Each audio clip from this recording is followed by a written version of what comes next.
இந்த முபாசரத்து அப்படிங்கிற அந்த சண்டை இருக்குது இல்லையா, ஒத்தை கொத்த, அதில் வந்து ஃபஸ்ட்டு வந்து இந்த 3 பேரை போய் கலந்துக்கிறாங்க. அப்புறம் அதுக்கப்புறம் அலிலியான்னு வந்து சொல்கிறாங்க, இந்த விஷயத்தில் நான் தான் வந்து முதன்மையானதாக இருப்பேன் அப்படிங்கிறது.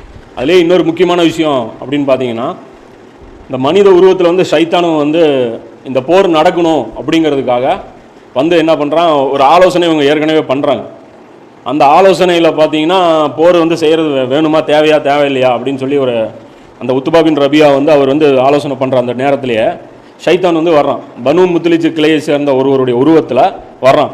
வந்துட்டு இப்லீஸ் என்ன சொல்கிறான் அப்படின்னா, இன்று வந்து உங்களை மக்களில் யாரும் வந்து உங்களை ஜெயிக்க முடியாது, அந்தளவுக்கு பர்ஃபெக்ட் டீம் வந்து இன்றைக்கி வந்து செட் ஆகிருக்கு, அது வந்து நல்ல ஒரு டீம் வந்து இன்றைக்கி செட் ஆகிருக்குது அப்படின்னு சொல்லி உசுப்பேற்றி கூட்டிகிட்டு வரான். அது சொல்லுவோம்ல, அந்த கிரிக்கெட் டீமில் பார்த்தீங்கன்னா அந்த வேர்ல்டு கப்லலாம் சொல்லுவாங்க, இருக்கிறதுல இன்றைக்கி டீம் தான் பெஸ்ட்டு டீமு, இந்தியன் டீமில் பெஸ்ட் வேர்ல்டு டீம் இன்றைக்கி தான், ஏன்னா ஃபுல் ஸ்ட்ரென்த் இருக்குது, பேட்டிங்கு பவுலிங்கு எல்லா டிபார்ட்மெண்ட்லேயும் ஆல்ரவுண்டர் இருக்காங்க அப்படிங்கிற மாதிரி சொல்லுவாங்க. அந்த மாதிரி இவன் சொல்லி கூட்டிகிட்டு வரான். அப்போ அதை பற்றி அல்லா குரானில் பார்த்தீங்கன்னா 8வது அத்தியாயத்தில், ஏன்னா அன்ஃபாலில் என்னென்ன எல்லாம் பேசுகிறாங்கிறத அதை பற்றி ஒரு சிம்பிளாக அல்ல சொல்கிறான். 8வது அத்தியாயத்தில் 47வது வசனம் 48லேயும் எல்லாம் என்ன சொல்கிறான், அந்த விஷயத்தை சொல்கிறான். அவன் வந்து இப்லீஸ் வந்து இறங்கின உடனே கடைசியாக சண்டை ஆரம்பிக்கும் போது என்ன சொல்கிறான், உடனே அவன் பின்னாடி திரும்பி இந்த பக்கம் போகிறான். அப்போ வந்து அவன் கேட்குறாங்க, இந்த மனிதரை எங்கே ஓடுறீங்க அப்படின்னு கேட்கும்போது அவன் சொல்கிறான், நீங்கள் பார்க்காத படையை வந்து நான் பார்க்குறேன் அப்படின்னு சொல்லி அவன் சொல்லிவிட்டு ஜிப்ரீல் அலைஹிஸ்ஸலாம் வானவர்களோட இறங்குறத பார்த்துட்டு அவன் வந்து ஓடி போயிடுறான். இது ஒரு முக்கியமான விஷயம். அதே மாதிரி இன்னொரு விஷயமும் நடக்குது அந்த நாள்லேயே, பத்ருடைய அந்த காலகட்டத்திலேயே. என்ன அப்படின்னா, ஹுதைஃபத்துல் யமான் இருக்காங்க இல்லையா, அவன் ரொம்ப முக்கியமான சஹாபி. அவர் என்ன பண்ணுறாங்க, நபி ஸல்லல்லாஹு அலைஹி வஸல்லம் ஒரு வேலைக்காக வெளியே அனுப்பியிருக்கிறாங்க. அப்போ அவர் வந்து வேலையை முடிச்சுட்டு வர்றாங்க. வர்ற வழியில் பார்க்குறாங்க, இந்த குறைஷிகள் காஃபிர்கள் வந்து படையை கூட்டிகிட்டு வராங்க.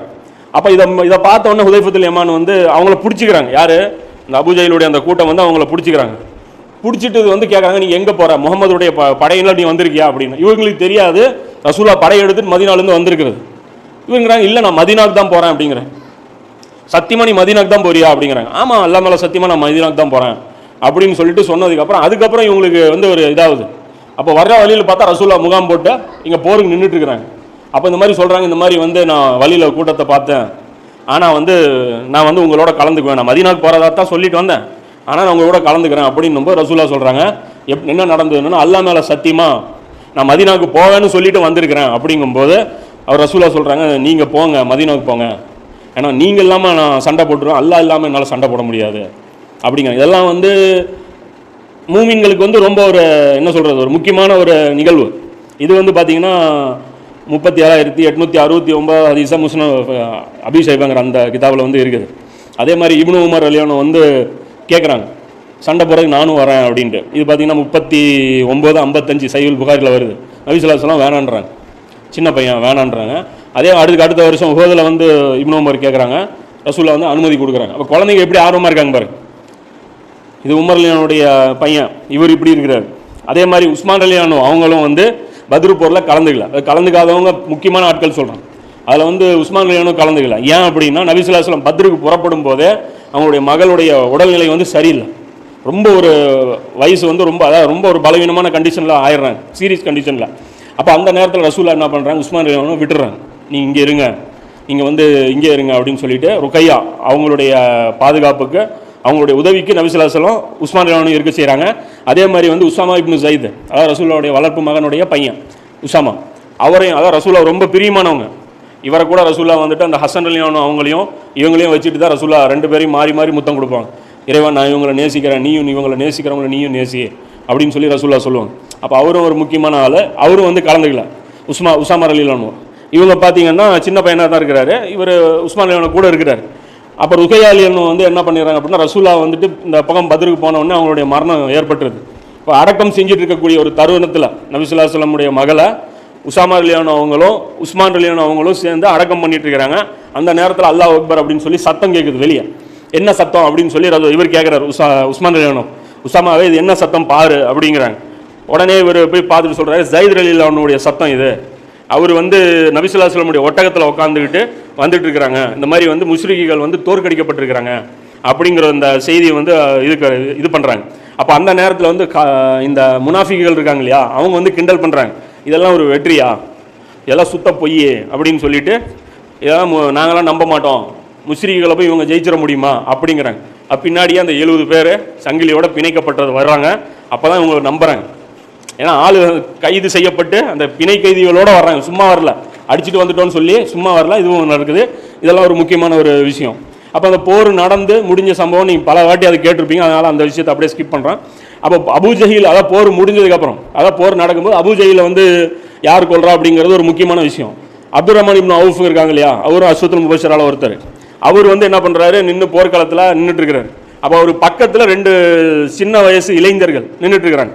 ஒருவருடைய பேர் வந்து முஆது, இன்னொரு பேர் வந்து மொவ்வித். இவங்க 2 பேர் மதீனாவுடைய அன்சாரி சிறுவர்களோட டீனேஜ் பசங்க. இவங்க 2 பேர் இருக்கிறாங்க. இவர் இருக்கிறத பார்த்துட்டு இவர் வருத்தப்படுறாரு, எனக்கு பக்கத்தில் போய் குழந்தை பசங்களை நிற்க வச்சுட்டாங்களே, நான் சண்டை போடுவேனா, இவங்கள பாதுகாப்பேனா அப்படிங்கிற மாதிரி ஒரு சாதிபின் அப்துல் ரஹ்மான் இப்னு அவுஃப்ங்கிற ஒரு சாஹாபி வந்து அவர் வந்து கவலைப்படுறாரு. இவங்க என்ன பண்ணுறாங்க, இவங்க நின்றுட்டு வந்து இவங்க பேசுகிற பேச்சு என்ன பேசுகிறாங்கன்னா, இது கூட்டம்லாம் ரைட்டு, இதில் அபூஜஹில் யார் அப்படிங்கிறாங்க. அப்போ இவங்க ஏப்பா அபூஜஹில் ஏன் இருக்க இல்லையா, அவன் தான் மோசமான ஆள், அவனையா நீ கேட்குறா அப்படிங்கிறாங்க. அப்போ கேட்க போட்ட சொல்கிறாரு, ஒன்று நாங்கள் அவங்கள கொல்லுவோம், இல்லைனா அவன் என்னையை கொல்லுவான், இதுதான் எங்களுக்கு, இதுதான் நாங்கள் டிசைட் பண்ணியே வந்திருக்கோம், நாங்கள் வந்ததே அபூஜஹிலை கொல்றதுக்கு தான் அப்படிங்கிறாங்க. உடனே அவர் காட்டுறது தான் அவன் தான் அபூஜஹில், என்ன பண்ண போகிற அப்படின்னு ராஜாளி பறவை மாதிரி பறந்து போய் அவங்கள போய் உடனே கொன்றாங்க. அதாவது அபூஜஹிலை வந்து கொல்றது வந்து ஒரு சின்ன 2 இளைஞர்கள் தான் கொல்றாங்க. இது வந்து புகாரியில் 3988 ஹதீஸாக இது இருக்குது. அதே மாதிரி 3962, 3963, 3964 இந்த ஹதீஸில் கூட பார்த்தீங்க அப்படின்னா இன்னொரு கூடுதல் தகவல் இருக்கும். என்ன அப்படின்னா, இவங்க 2 பேர் வீழ்த்திடுவாங்க, உயிருக்கு போராடிக்கிட்டு இருப்பான், ஆனால் இன்னும் உயிர் போயிருக்காது. அந்த நேரத்தில் போய் மீதி அந்த இருக்கிற அந்த கொஞ்சம் உயிரும் எடுத்துட்டு யார் அப்படின்னா இப்னு மசூத் ரலியல்லாஹு அன்ஹு. இவங்களும் ஒரு முக்கியமான ஒரு நபி தோழர். இவங்களும் வந்து ரசூலுல்லாஹ்வுடைய வீட்டில் இருக்கக்கூடிய சஹாபா அப்படின்னு சொல்லி நினச்சிட்டு இருக்கிறாங்க. அந்த அளவுக்கு நெருக்கம், ரசூலுல்லாஹ் வீட்டில் அடிக்கடி போகிற ஒரு ஆள் இவர்.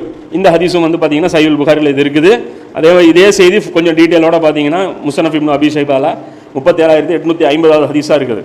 அந்த டைமில் அவன் என்ன பண்ணுறான்னா புலம்புறான், அதாவது அவன் வந்து பெருமை அடிச்சுட்டே தான் சாகிறான். தன்னுடைய சமுதாயத்தாரின் கையாலேயே கொல்லப்பட்ட என்னை விட சிறந்த ஒருவன் இந்த பூமியில் உண்டா என கூறிக்கொண்டிருக்கும் நிலையில் இப்னு மசூத் அவர்கள் இறுதியாக அவனை வந்து தாக்குதல் செய்து அபூஜஹிலை கொன்றார்கள் அப்படிங்கிற அந்த செய்தி வந்து இதில் வருது.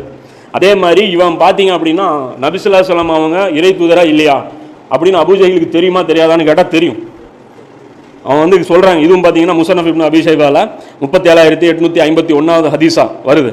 அபூஜஹிலுடைய கூட்டாளிகள் அவனிடம் பத்ருடைய நாளில் கேட்கணும், இந்த முகமதை பற்றி உனக்கு தெரியாதா, இவர் இறை தூதர் என்பதை நீ மறுக்கிறாயா அப்படின்னு சொல்லி கேட்குறாங்க. இவர் அல்லாஹ்வுடைய தூதர் நீ மறுக்கிறியா, என்ன இதில் வந்து நீ இவர்கிட்ட சண்டை போடுற அப்படின்னு கேட்கும்போது அவன் சொல்கிறான், இல்லை அவர் அல்லாஹ்வுடைய தூதர்னு எனக்கு தெரியும் அப்படிங்கிறான். அவருடைய அல்லாஹ்வுடைய தூதர்னு எனக்கு தெரியும், ஆனால் அப்துல் மனாஃபை நான் பின்பற்றுகிறேன் அப்படிங்கிறான். அப்துல் மனாஃபுடைய ஃபேமிலி சேர்ந்தவன் நானே, என் ஃபேமிலியை தான் நான் பின்பற்றுறேன் அப்படின்னு சொல்லிட்டு சாகுறான். அதில் இது ஒரு முக்கியமான ஒரு விஷயம் அவனை பற்றி. இப்போ அதே மாதிரி நபி ஸல்லல்லாஹு அலைஹி வஸல்லம் அவங்க அன்றைக்கி பத்ர் போரை வந்து எப்படி ஹேண்டில் பண்ணாங்க அப்படின்னு பார்த்தீங்க அப்படின்னா, நபி ஸல்லல்லாஹு அலைஹி வஸல்லம்ட்ட வாள்கள் கிடையாது, இருந்தது வந்து வில்லுகள் எடுத்துகிட்டு வந்திருந்தாங்க. வில்லு எதுக்குன்னா அந்த வியாபார கூட்டத்தை ரவுண்ட் அப் பண்ணி இப்படி வில்லு வச்சு மிரட்டினா அவங்க சரணடைஞ்சிருவாங்க, இதுதான் பிளானு. அப்போ கொஞ்சம் வில்லு கொஞ்சம் அம்பு தான் இருக்குது, சில ஈட்டிகள் இருக்குது, ஈட்டி வச்சும் மிரட்டி காட்டுறதுக்கு வச்சுருந்துருக்குறாங்க. அப்போ இதை வச்சு என்ன பண்ணாங்க ரசூலுல்லாஹ் அப்படின்னா, வில்லையும் இதையும் வச்சுக்கிட்டுங்க நின்றுக்கோங்க, அவன் அதிகமாக கூட்டம் இருக்குது, அவன் தைரியமாக வருவான் ஏறி அடிக்கலான்ட்டு, நீங்கள் சும்மாவே நில்லுங்க, அவன் கொத்தா சேர்ந்து வருவான்ல அப்போ வந்து வில்லு விடுங்க, அவங்களுக்கு வந்து அடி விழுவோம். அவன் ஒவ்வொரு ஆளாக வரும்போது நீங்கள் வில்லு விட்டீங்க அம்பு விட்டீங்க அப்படின்னா ஒவ்வொரு அம்பும் வேஸ்ட் ஆகும் அப்படின்னு சொல்லி ரசூலுல்லாஹ் இதை வந்து ஸ்டாட்டிஸ்டிக்ஸ் கற்றுக் கொடுக்குறாங்க. இது ஒரு பிளான் கற்றுக் கொடுக்குறாங்க நபி ஸல்லல்லாஹு அலைஹி வஸல்லம். அப்போ இதுவும் பார்த்துங்க, அதாவது கிட்ட வரும்போது ஒரு 10 அம்பு விட்டா கூட 50 பேர் வரும்போது அந்த 10 அம்பு ஷூராக போய் யார் மேலேயாவது அடிக்கும். வெறும் 10 பேருக்கு எய்ம் பண்ணி அடித்தோம்னா மிஸ் ஆச்சுன்னா நமக்கு இழப்பு அப்படின்னு சொல்லி அதை வந்து ரசூலுல்லாஹ் வந்து அதை கற்றுக் கொடுக்குறாங்க. ஒரு வழியாக போர் வந்து முடியுது. போர் முடியும் போது என்ன நடக்குது அப்படின்னா 70 பேர் கொல்லப்படுறாங்க. பெரிய பெரிய தலைவர்கள் எல்லாரும் அவுட்டு. அபூஜஹில் அவுட்டு, உத்துபா பின் ரபியா அவுட்டு, ஷைபா பின் ரபியா அவுட்டு, வலீத் பின் உத்துபா அவுட்டு, அதே மாதிரி உமையா பின் கலஃப், இவங்கெல்லாம் பெரிய பெரிய ஆட்கள், இவங்க சாகுறாங்க. அதே மாதிரி அபி முஹித்துங்கிற அந்த ஆள் வந்து சாகுறா. அப்படியே பெரிய தலைவர்களே பெரிய பெரிய தலைவர்கள் 70 பேர் வந்து கொல்லப்படுறாங்க. அதே மாதிரி 70 பேர் சிறை பிடிக்கப்படுறாங்க. இந்த 70 பேரை வந்து பிணை கைதியாக நபி ஸல்லல்லாஹு அலைஹி வஸல்லம் என்ன பண்ணுறாங்க, பிடிச்சிடுறேன். இப்போ இந்த நேரத்தில் பார்த்தீங்க அப்படின்னா முஸ்லீம்களில் வந்து பார்த்தீங்கன்னா 14 பேர் 14 பேர் வந்து மரணிக்கிறாங்க. 8 பேர் அன்சாரிகள், 6 பேர் முஹாஜிர்கள் வந்து மரணிக்கிறாங்க. அந்த முஹாஜிரில் ஒருத்தர் அந்த ஃபஸ்ட்டு ஒரு அடி வாங்கினார்ல அவர் வந்து மரணிக்கிறார். அதாவது இந்த முபாசரத்தில் அடி வாங்கின அவர் உட்பட 6 பேர் முஹாஜிர்கள் மரணிக்கிறாங்க. அதே மாதிரி அந்த நாளில் இன்னொரு என்ன பண்ணுறாங்க கைதிகளை வந்து அரெஸ்ட் பண்ணிட்டு இருக்கிறாங்க. அதாவது அவங்க வந்து சண்டை நான் வரல அப்படின்னு சொல்லிட்டு ஆயுதத்தை கீழே போட்டு கைதிகளை பிணை கைதியாக பிடிக்கிறாங்க. அப்போ பிடிக்கும்போது உமர் ரலியல்லாஹு வந்து அந்த இடத்துல சுற்றி சுற்றி வர்றாங்க. கைதிகளை வந்து இவர் பிடிக்கிறது இவருக்கு விருப்பம் கிடையாது. அவங்க சரணடைய அவனை கொண்டு ஈட்டி ஒன்று வச்சிருக்கிறாங்க, போட்டு குத்திக்கிட்டே வராங்க. யார்? உமர் ரலியல்லாஹு அவர். உமர் பத்ருடைய நாளில் உமர் அவர்களிடம் ஒரு ஈட்டி இருந்தது. அவர் கைது செய்யப்படுபவர்களை எல்லாம் ஈட்டியால் குத்தி கொலை செய்து கொண்டே இருந்தார்கள். இதன் இடையில் அப்பாஸ் அவர்கள் ஒருவரிடம் பிடிபட்டு விட்டார். அப்பாஸ் இருக்காங்க இல்லையா, அவங்க வந்து நபி ஸல்லல்லாஹு அலைஹி வஸல்லம் சிறிய தந்தை, அபு தாலிபுடைய தம்பி. அவர் வந்து பிடிபடுறாரு. பிடிபட்டோன்னே என்ன பண்ணுறாங்க, அவர்கிட்ட கேட்குறாரு, நான் யாருன்னு உனக்கு தெரியுமா அப்படின்னு சொல்லி முஸ்லீம்கிட்ட கேட்குறாங்க. அப்போ அவர் சொல்கிறார், எனக்கு தெரியாது அப்படின்ட்டு. உடனே அவர் சொல்கிறார், நான் ரசூலுல்லாஹ்வுடைய சித்தப்பா. நான் யார் தெரியுமா? நான் நபி ஸல்லல்லாஹு அலைஹி வஸல்லமுடைய சித்தப்பா, என்னை கொன்றாத அப்படின்னு சொல்கிறாரு. சொல்லிட்டு சொல்கிறாரு, உமர்கிட்ட மட்டும் என்னை காமிச்சிடாத அப்படிங்கிற, என்னை வந்து அவர்கிட்ட மட்டும் என்னை கூட்டிகிட்டு போயிடாத அப்படின்னு சொல்லி சொல்கிறாங்க. அவரும் அப்படியே வந்து உமர்லையோட கண்ணில் படாமலேயே இவரை கூப்பிட்டு போய் ரசூலுல்லாஹ்ட்ட போய் கொடுத்துட்றாங்க. அதே மாதிரி வந்து அக்கீல் யார்? அலியோடைய அண்ணன். இவர் வந்து என்ன பண்ணுறாரு அப்படின்னா, இவரையும் வந்து பிடிக்கிறாங்க. அப்போ அவரும் அதான் சொல்கிறார், நான் யார் தெரியுமா? நான் ரசூலுல்லாஹ்வுடைய சகோதரன் அப்படிங்கிறேன். அதாவது சித்தப்பா பையன், சகோதரன் அப்படின்னு சொல்ல அவரையும் கொண்டு போய் உயிரோடு கொடுத்துட்றாங்க. இது பார்த்தீங்கன்னா முஸன்னஃப் இப்னு அபீ ஷைபாலிய 37,855 ஹதீஸாக இருக்குது. அதே மாதிரி நிறைய இதை கைது பண்ணவே சாத் பின் முஆத் ரலியல்லாஹு அவங்க இருக்காங்க இல்லையா, அவங்க வந்து முகம் சுளிக்கிறாங்க. அப்போ ரசூலுல்லாஹ் கேட்குறாங்க, ஏன் முகம் சுளிக்கிறீங்க அப்படிங்கிறாங்க. கைது செய்யப்படுறது உங்களுக்கு பிடிக்கலையா அப்படிங்கிறாங்க. அப்போ அவர் சொல்கிறார், ஆமாம், இவங்க கொல்லப்படுறதை நான் விரும்புகிறேன் அப்படிங்கிறேன். இவங்களுடைய ஆண்கள் வந்து கொல்லப்படணும், இது வந்து நான் கைது செய்கிறத நான் விரும்பலை அப்படிங்க. இவருடைய குணம் பாருங்க. அதே மாதிரி அகல் போரில் வந்து இவர்கிட்ட வந்து அந்த தீர்ப்பளிக்கிற அந்த பொசிஷனை வந்து ரசூலுல்லாஹ் கொடுப்பாங்க. அதாவது அந்த பனு குறைலாங்கிற அந்த யூதர்கள் வந்து நபி ஸல்லல்லாஹு அலைஹி வஸல்லம் துரோகம் செஞ்சுருப்பாங்க. அதாவது முஸ்ரிக்குகளுக்கு உதவி செஞ்சு அந்த வழியை வந்து ஓப்பன் பண்ணி விட்டுருப்பாங்க.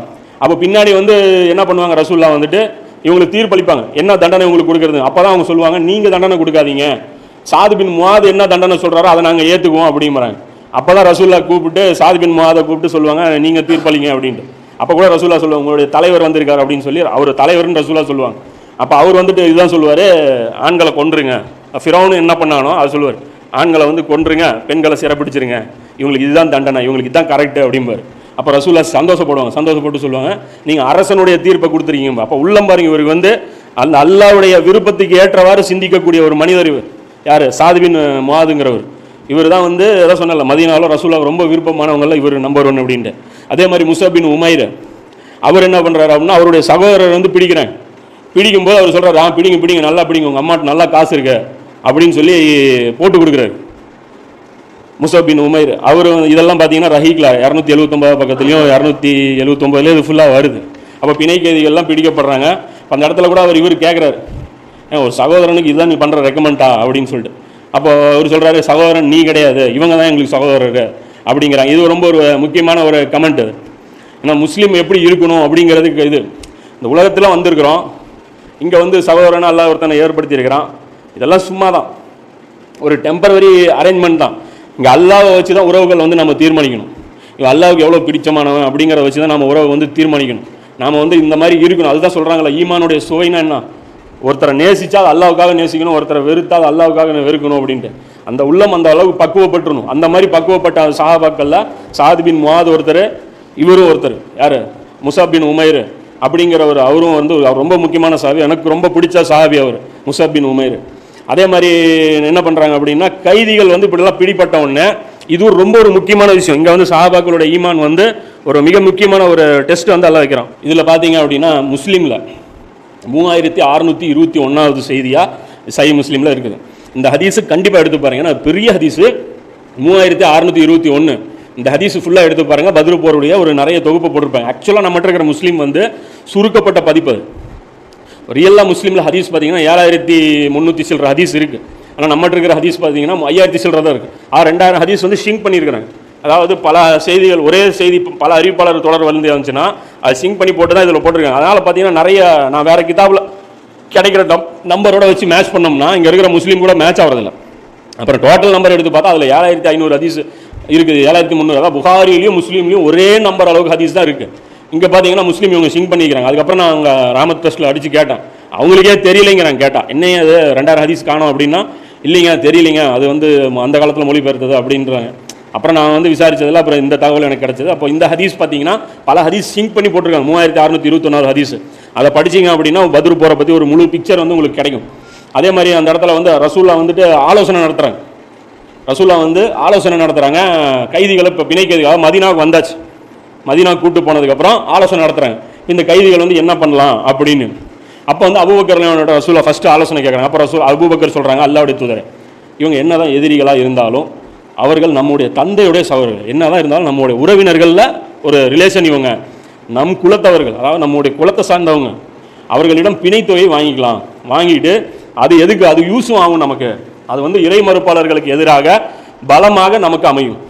அந்த ஃபண்டை வச்சு நம்ம வந்து இராணுவத்துக்கு உண்டான ஏற்பாடுகள் நம்ம செய்யலாம், அது நமக்கு பலமாகும். அல்லாஹ் அவர்களுக்கு இஸ்லாத்தை ஏற்ற வச்சு அவங்களுக்கும் நேர்வழி காட்டலாம்.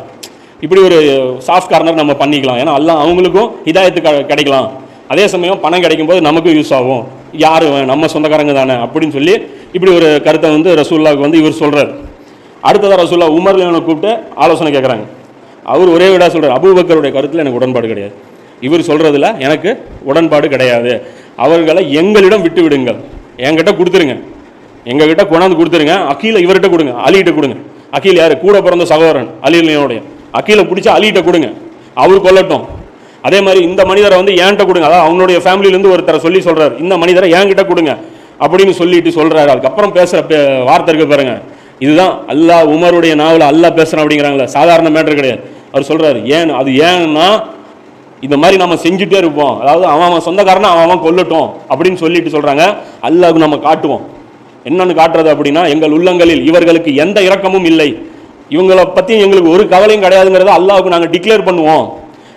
இந்த கைதிகள் முஷ்ரிக்குகள், இவங்க சாதாரண ஆட்கள் கிடையாது, அல்லாஹ் எதிர்க்க விரோதிகள், இவங்க வந்து அவங்களுக்கு தலைமை வேற தாங்கியிருக்காங்க, இவங்க வந்து கைடு வேற பண்ணியிருக்கிறாங்க, இவங்களை வந்து சும்மா விடக்கூடாது அப்படின்னு சொல்லி யார் சொல்கிறா, உமர் ரலியல்லாஹு அவங்க சொல்கிறாங்க. ரசூலுல்லாஹ் அதை விரும்பல. அப்புறம் அப்துல்லா இப்னு ரவாஹா அவரை கூப்பிட்டு கேட்குறாங்க, நீங்கள் சொல்லுங்க அப்படிங்கிறாங்க. அப்போ அவர் கேட்டும்போது அவர் என்ன சொல்கிறாரு, ஒரு பெரிய நெருப்பு குண்டத்தை தயார் பண்ணி இவங்க எல்லாத்தையும் போட்டு எரிச்சிடலாம் அப்படிங்கிறார். இதையும் ரசூலுல்லாஹ் விரும்பல. உடனே அலி ரலியல்லாஹு வைக்கிறாங்க. அலி ரலியல்லாஹு என்ன சொன்னாருங்கிறது அந்த ஹதீஸில் இல்லை. மொத்தத்தில் இவர் என்ன சொன்னாருங்கிறது அந்த ஹதீஸில் இல்லை. ஆனால் ரசூலுல்லாஹ் பார்த்தீங்கன்னா இவங்ககிட்டையும் ஆலோசனை பண்ணியிருந்திருக்காங்க. இது எங்கே இருக்குது அப்படின்னா, அஹமதில் எடுத்தீங்க அப்படின்னா 207வது ஹதீஸா அஹமதில் இருக்குது. அதே மாதிரி முஸன்னஃப் இப்னு அபீ ஷைபாவில் 37,845வது ஹதீஸா இந்த டீட்டெயிலோட. அதாவது புகாரி முஸ்லீமில் பார்த்தீங்க அப்படின்னா வெறும் இந்த 2 பேர்கிட்ட ஆலோசனை பண்ணது மட்டும்தான் இருக்கும், அபூபக்கர்ட்டையும் உமர்கிட்டையும் மட்டும்தான். இந்த அலிகிட்ட ஆலோசனை பண்ணது, அப்துல்லா இப்னு ரவாஹா கிட்ட ஆலோசனை பண்ணது எல்லாமே பார்த்தீங்கன்னா இந்த அஹமதில் வரக்கூடிய இந்த ஹதீஸ்லையும் முஸன்னஃப் இப்னு அபீ ஷைபாவில் வரக்கூடிய இந்த ஹதீஸ்லையும் தான் இருக்குது. இப்போ இதுக்கப்புறம் என்ன நடக்குது அப்படின்னா, இப்போ இவங்க ஆலோசனை பண்ணி ரசூலுல்லாஹ் யாருடைய ஆலோசனை எடுத்துக்கிட்டாங்க அப்படின்னா அபூபக்கருடைய ஆலோசனையை எடுத்துக்கிட்டு அந்த கைதிகள்கிட்ட ஒவ்வொருத்தருட்டையும் நிர்ணயம் பண்ணி நீ இவ்வளோ அமௌண்ட் கொடு, நீ இவ்வளோ அமௌண்ட் கொடுன்னு சொல்லி ரசூலுல்லாஹ் சொல்லிட்டு வாங்கிக்கிறாங்க. அதிலே ஒரு மோசமான ஒரு சம்பவம் நடக்குது. நபி ஸல்லல்லாஹு அலைஹி வஸல்லம் உடைய மருமகன் அவங்களும் வந்து பிடிபடுறாங்க. அதாவது ஒரு மகள் வந்து அங்கே இருக்கிறாங்க, எங்கே அங்கே மக்காவில் வந்து இருக்கிறாங்க, அதாவது ஹிஜ்ரத் செய்யாமல் அவங்க அங்கேயே இருக்கிறாங்க. அப்போ அந்த பிணை தொகையாக பார்த்தீங்க அப்படின்னா ரசூலுல்லாஹ்வுடைய அந்த மகளுடைய அந்த முத்து மாலை வருது, அதை பார்த்து ரசூலுல்லாஹ் அழுகுறாங்க. அந்த ஒரு சம்பவமும் நடக்குது. யாருது அந்த முத்து மாலை அப்படின்னா கதீஜா ரலியல்லாஹுடைய இது, அதை பார்த்துட்டு சொல்கிறாங்க திருப்பி கொடுத்துருங்க அப்படின்னு சொல்லி அது ஒன்று நடக்குது இந்த இடத்துல. அப்போ ரசூலுல்லாஹ்வுடைய அந்த இறக்க இதனால என்ன பண்ணுறாங்க, கைதிகள்லாம் வந்து தப்பிச்சு போயிடுறாங்க. இந்த கைதிகளுடைய விஷயம் வந்து நம்ம உஹது போருடைய சம்பவம் வரும்போது நம்ம டீட்டெயிலாக பார்க்கணும். ஏன்னா இது சம்மந்தமாக நிறைய ஹதீஸ்கள் இருக்குது. இந்த கைதிகளை பற்றி அல்லாஹ் வந்து ஒரு செக் வைக்கிறான். அதே மாதிரி இது சம்மந்தமாக நிறைய வசனங்களும் இருக்குது. இந்த 70 பேரை பற்றி சம்மந்தமாக வசனமும் இருக்குது. அது உஹது போரில் வரும்போது நம்ம வந்து டீட்டெயிலாக வந்து அதை பார்க்கலாம். இது முடிஞ்சதுக்கப்புறம் நபி ஸல்லல்லாஹு அலைஹி வஸல்லம் என்ன பண்ணுறாங்க அப்படின்னா, இந்த ஆலோசனை முடிஞ்சதுக்கப்புறம் என்ன நடக்குதுன்னா, இந்த முஸ்லீமில் வரக்கூடிய அந்த ஹதீஸ்லேயே வரும். என்ன அப்படின்னா, ரசூலுல்லாஹ் வந்து பார்க்குறாங்க. அடுத்த நாள் காலையில் அபூபக்கரும் ரசூலுல்லாஹும் நின்று அழுதுட்டு இருக்காங்க, தேம்பி அழுதுட்டு இருக்குங்க. உமர் ரலியல்லாஹு வர்றாங்க, வந்து பார்க்குறாங்க, ஏன் நீங்கள் 2 பேரும் அழுதுட்டு இருக்கிறீங்க அப்படிங்கிறாங்க. பேச மாட்டேங்கிறாங்க, பேச்சு வரமாட்டேங்குது. அப்போ அவர் கேட்குறாங்க, நீங்கள் சொல்லிட்டாவது அழுகுங்க, நீங்கள் மட்டும் அழுதுட்டு இருக்கீங்க 2 பேரும், நானும் சேர்ந்து அழுகுவேன்ல, என்ன விஷயம்னு சொன்னீங்கன்னா அப்படின்னு சொல்லி உமர் ரலியல்லாஹு கேட்குறாங்க. அப்போ தான் அவர் சொல்கிறாரு, ரசூலுல்லாஹ் சொல்கிறாங்க, இந்த கைதிகள் விஷயத்தில் அல்லாஹ் சில வசனங்களை இறக்கியிருக்கான். என்ன வசனம் அப்படின்னா அல்லாஹ் சொல்கிறான், பூமியில் முற்றாக எதிரிகளை ஒழிக்காத வரை அவர்களை போர் கைதிகளாக வைத்துக் கொள்வது எந்த இறை தூதருக்கும் தகாது. போர், அதாவது எதிரிகளை ஒழிக்கிறத விட்டுட்டு கைதியாக பிடிக்கிறது எந்த இறை தூதருக்கும் அழகு கிடையாது. நீங்கள் உலக பொருட்களை விரும்புகிறீங்க, துனியாவுடைய காசை வந்து நீங்கள் விரும்பிட்டீங்க, ஆனால் அல்லாஹ் உங்களுக்கு மறுமையை விரும்புகிறான். நான் உங்களுக்கு மறுமையை நேசி வச்சிருக்கேன், நீங்கள் வந்து உலகத்தில் இருக்கிற பொருள் அது கிடைக்கும் இது கிடைக்குன்னு விரும்புகிறீங்களா? அல்லாஹ் வல்லமை படைத்தோனும் ஞானம் நிறைந்தோனும் ஆவான் அப்படின்னு சொல்கிறான். அடுத்து அல்லாஹ் சொல்கிறான், அல்லாஹ் எழுதியதை மட்டும் ஏற்கனவே அல்லாஹ் நான் எழுதி இல்லாமல் இருந்துவிட்டால் நீங்கள் பிணைத்தொகை வாங்கியதற்காக காசு வாங்குவீங்களா நீங்கள் அப்படின்னு சொல்லி வாங்கி சொல்கிறான். வாங்கியதற்காக பெரும் வேதனை உங்களை பிடித்திருக்கும். யாருக்கு? ரசூலுல்லாஹ்வுக்கு. ரசூலா சொல்றாங்க, அந்த அசாபு அல்லாஹ் எனக்கு சாம்பிளும் காட்டினான், இந்த மரத்துக்கு பக்கத்துல அந்த அசாபை இறக்கி என் கண்ணு முன்னாடி காட்டினா, அதை பார்த்துட்டு தான் நாங்கள் 2 பேரும் அழுதுட்டு இருக்கிறோம் அப்படிங்கிறாங்க. எப்படி வந்து நீங்க வாங்கலாம், அல்லாஹ் கண்டிக்கிறோம். இணை தொகை வாங்கிட்டு நீங்க எப்படி விடுவீங்க அப்படின்னு சொல்லிட்டு. இப்போ இந்த இடத்துல நபி ஸல்லல்லாஹு அலைஹி வஸல்லம் வந்து இப்படி ஆசைப்பட்டாங்களா, பணத்துக்காக ஆசைப்பட்டாங்களா அப்படின்னு எடுத்தீங்க அப்படின்னா, இது வந்து ஒரு வசனம் வந்து ஏற்கனவே ஒரு வசனம் இருக்கு. அல்லாஹ் என்ன சொல்றான், ஏற்கனவே நாம் சொன்னது முந்தி இருக்காவிட்டால், நான் மட்டும் ஏற்கனவே இதை பத்தி உங்களுக்கு பேசி இல்லாம இருந்தேன்னா நான் உங்களை அடிச்சிருப்பேங்கிறான். இந்த ரசூல்லாவா ஆய்வு பண்ணி பிணை தொகை வாங்கியிருந்தாங்க அப்படின்னா அஸாபு கிடைச்சிருக்கும் அபூபக்கருக்கும் ரசூல்லாவுக்கும் அப்படின்னு சொல்லி அல்லாஹ் சொல்றான். அது என்ன வசனம் அப்படின்னு பாத்தீங்க அப்படின்னா 47வது அத்தியாயத்துல 4வது வசனத்துல அல்லாஹ் சொல்றான்.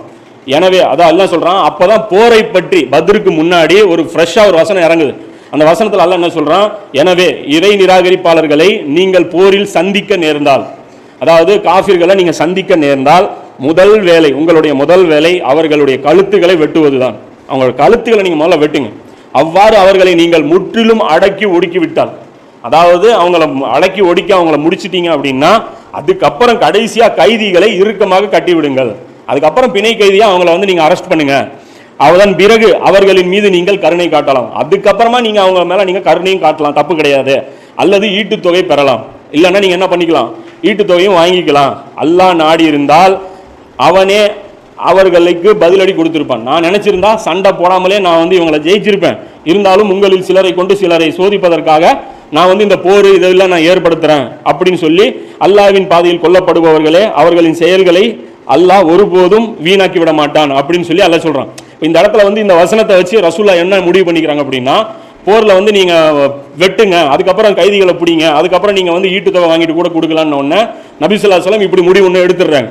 ஆனா ஆக்சுவலா இங்க அல்லாஹ் என்ன சொல்றான் அப்படின்னா, அதாவது போரில் சந்திக்க நேர்ந்தால் கழுத்துக்களை வெட்டுங்கள், அவர்களை நீங்கள் முற்றிலும் அடக்கி ஒடுக்கி விட்டால், அதாவது அவங்க இதுக்கப்புறம் உங்ககிட்ட சண்டைக்கே வராத ஒரு நிலைக்கு அடைஞ்சிட்டா, அதாவது அந்த ஊர்ல இதுக்கப்புறம் எவனுக்கும் தைரியம் இல்லைன்னா அந்த நிலையில வரும்போது தான் இப்படி செய்யணுமே தவிர அந்த ஒரு போருக்கே இப்படி பண்ணிடக்கூடாது.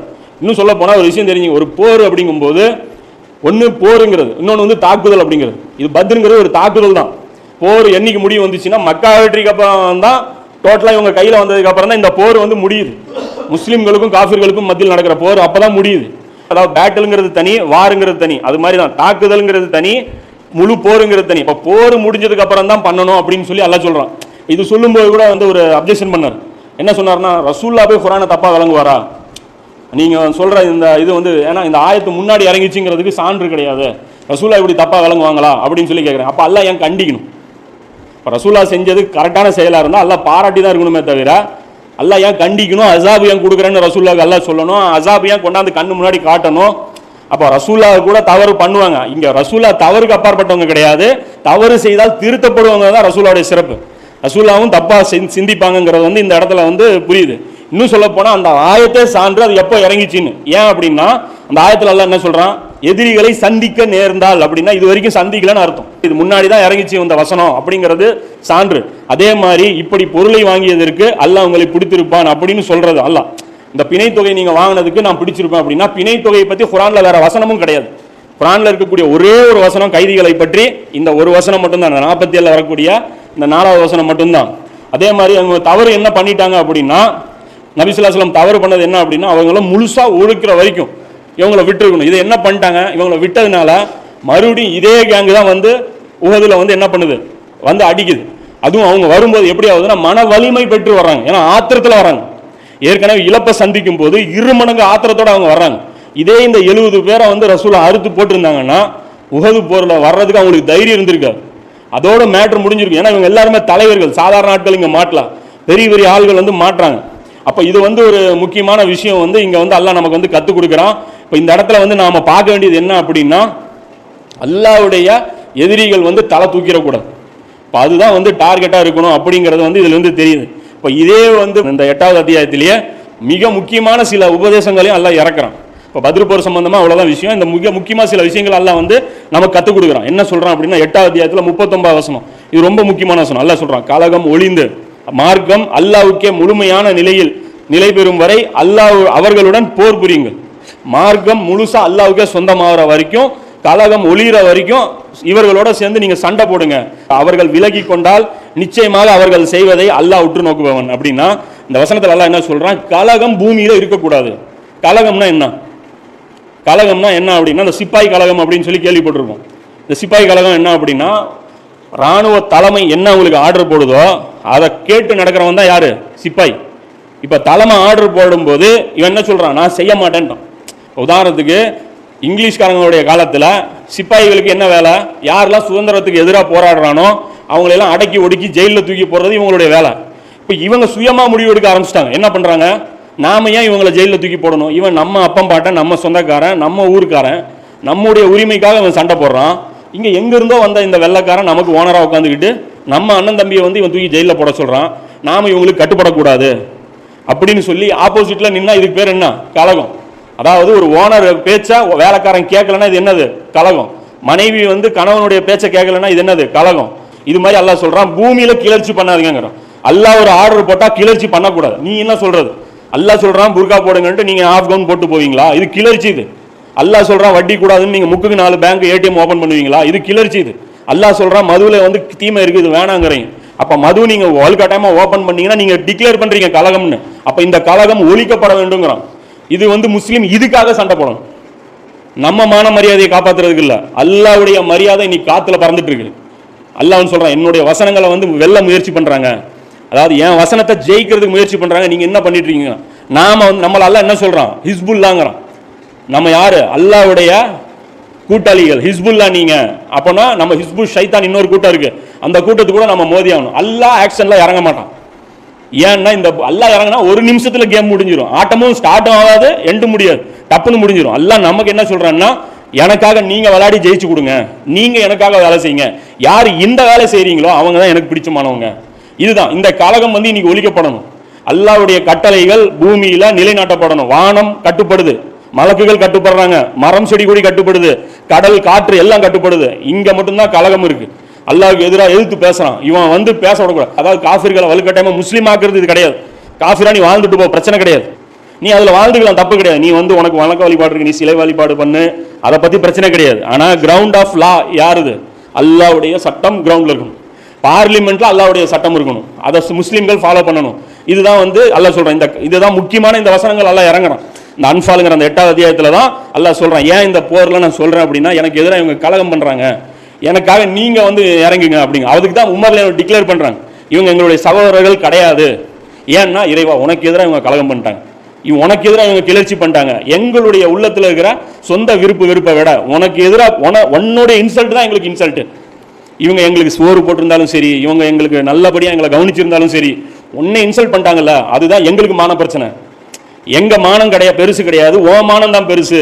உன்னை நாங்கள் மகிமைப்படுத்துவோம். அல்லாஹ் அக்பர்னா அதுதான் உண்மையான அல்லாஹ் அக்பர். வாயில சொல்ற அல்லாஹ் அக்பர் வந்து அல்லாஹ் அக்பர் கிடையாது, அல்லாஹ் பெருமைப்படுத்தணும். அப்ப இதைத்தான் ரசூலா வந்து செஞ்சு காமிச்சாங்க. அப்ப தீனை நிலைநாட்டணுங்கிறது இதுதான் விஷயம், இதுதான் தீனு. இது வந்து என்னைக்கு நிலைநாட்டுதோ அன்னைக்கு தான் முஸ்லீம்களுடைய வேலை முடிஞ்சது. இன்னைக்கு நல்லா தெரிஞ்சுங்க, பூமியில் இருக்கிற எல்லாரும் தொழுகையிலேயே மாறிட்டாங்க. சில பேர் நினைக்கிறாங்க நம்ம தொழுதா போதும், நம்ம செய்ய வேண்டியது இந்த வேலை, அந்த வேலை ஆட்டோமேட்டிக்காக நடக்கும். நல்லா தெரிஞ்சுங்க, எல்லாம் 700 கோடி பேர் தொழுகையிலே ஆயிட்டான், 700 கோடி பேர் நோன்பு வைக்கிறான், 700 கோடி பேர் ஜக்காத்து கொடுக்குறான், 700 கோடி பேர் ஹஜ்ஜி செஞ்சிட்டான். புரியுதுங்களா? எல்லாரும் தாடி வச்சிருக்கான், எல்லாரும் புர்கா போட்டிருக்கான், எல்லாரும் வந்து விபச்சாரம் செய்யல, சினிமா ஒழிக்கப்பட்டு எல்லாம் இருக்கு. ஆனா அல்லாஹ்வுடைய சட்டம் கிடையாது, பேங்க் சிஸ்டம் இருக்கு. இந்த 700 கோடி பேர் குற்றவாளிகள், அல்லாஹ் விரும்ப மாட்டான். புரியுதுங்களா? இந்த 700 கோடி பேரும் குற்றவாளிகள். ஏன்னா அல்லாஹ் விவகாரம் இவங்களுக்கு தேவையில்லைன்னு ஒதுக்கி வச்சிட்டாங்க. அதான் அல்லாஹ் ஏதாவது என்ன சொல்றேன்னா, எங்களுக்கு வர வேண்டியது கரெக்டாக வந்துச்சுன்னா நாங்கள் கம்முன்னு இருப்போம். அல்லாஹ்வுடைய துண்டு கீழே கிடக்குது, 1400 வருஷமா கீழே கிடக்கு. அல்லாஹ்வுடைய சொல்றான், என்னுடைய பெருமை வந்து என்னுடைய மேலாட, கண்ணியம் கீழாட, அதை பிடிச்சி இழுக்காதீங்க. அல்லாஹ் பிடிச்சி உருவி வந்து என்ன பண்ணிட்டாங்க, கீழே போட்டு வச்சிருக்காங்க. அதை எடுத்து போத்துறதுக்கு வந்து நீ முஸ்லீம்கள் வந்து ரெடி ஆக மாட்டேங்கிறாங்க. அதனால தான் அல்லாஹ் முஸ்லீம்களை வந்து இழிவுபடுத்துறான். இதுதான் வந்து அல்லாஹ்விடத்துல மெயினாக நடக்குது. நமக்கு வந்து இதுதான் விஷயம். நாம என்ன பண்றோம், முஸ்லீம்களுக்குள்ள என்ன பண்றோம், சண்டை போடுறோம். நீ இப்படி பண்ற, நீ இப்படி பண்ற, இதுலலாம் உயிரே கிடையாது. தொழுதா போதுங்கிறதா இங்க கான்செப்டே தவிர இங்க வந்து தொழுகையில வந்து சண்டை போடுற அளவுக்கு அது விவகாரம் கிடையாது.